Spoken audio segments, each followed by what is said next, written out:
The purpose of this screencast is to explore the development of my personal learning network, or my PLN.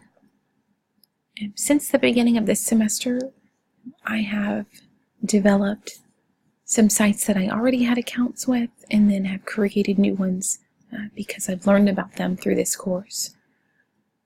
I'll start with a couple of networking sites that I already had in place, and then I'll look at a couple of sites that I like to bookmark and save blogs and posts and websites kind of all in one collective area to be able to share and go back to if I feel like I want to use them.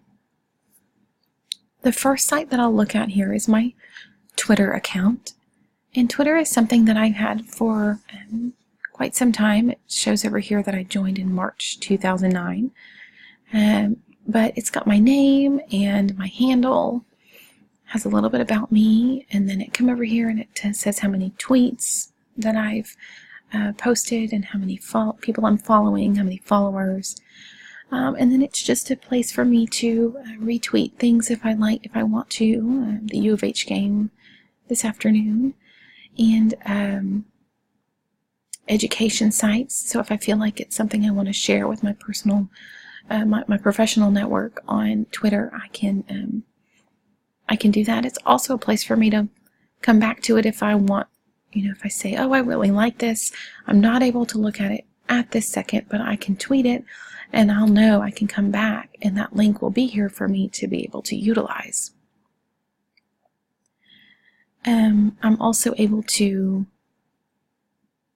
follow people who have education blogs, and so I like the articles that this gal posts. I'm able to retweet things and share with my network. And then there's some technology links here that I was able to post during our class discussion a few weeks ago. So all of that was back on November the 9th. And then that's my Twitter. And then let's go back over here. Let's move on to my LinkedIn account. And LinkedIn, I began to develop at the beginning of this semester, knowing I was going to start grad school. And I wanted to have a place to make some professional connections and have a kind of a working resume out there for potential employers or people who may want to connect with me, or I may want to connect with them, so in case we have similar interests and can possibly work together. So we'll look at my profile here, and LinkedIn has lots and lots of ways you can constantly update your account. So it'll give you all these ideas over here, things you can keep adding. So it looks like LinkedIn considers me an expert, not quite an all-star yet. So it has a little bit about me and my name and where I've worked currently, and then how long I've been there, my past work experience, skills that I feel like I have, and then people can come and endorse them. It's got my education, so my current education, past education, volunteer work. Volunteer for the Houston Livestock Show and Rodeo for the last 4 years.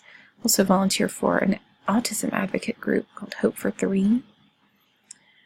And I can also list the organizations I'm a member of. Member of NAEYC and the Houston Livestock Show and Rodeo. Languages, certifications that I hold.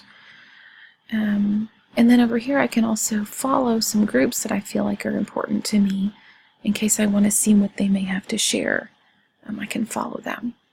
I can send messages, and then there's people I can connect with that may want to continue to build that network.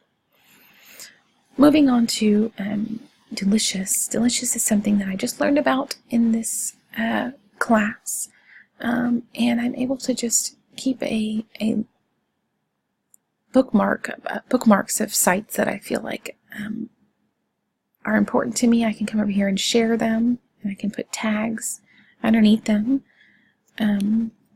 Here's a article that I linked to my account here. How do I get a PLN? So it helped me develop my PLN.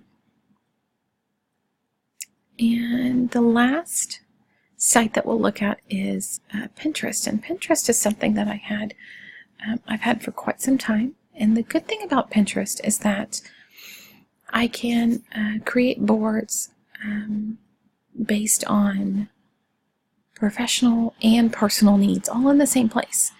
And I can create names for them. So I've got personal boards here, but then I've pulled all my professional boards to the top, and I can have places that I can bookmark and tag things. I can share them through messages with teachers in my school. I can put them all in one place for me to refer back to. And then I can also follow boards of other people that I feel like have a good collection of information. So the technology board here that I've put together is ways like preschoolers can use technology, TED Talks for the classroom, making the most of your smart board, how to integrate technology into the classroom. So there's always lots of different things that you can post and pin on your Pinterest board. Things that are important to me here, so curriculum and instruction.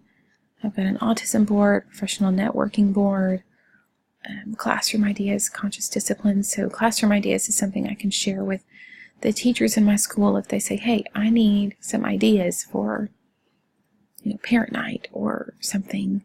I can say, oh, I've got a pen, I can send it to you. And most of the time they've got boards of their own, and they love to share their ideas with me. They can bring me their Pinterest boards and show me. So Pinterest is a really great way to connect with other teachers because it is a site that is very is directed towards educators quite a bit too. So that is my PLN, and it is going to continue to develop as well.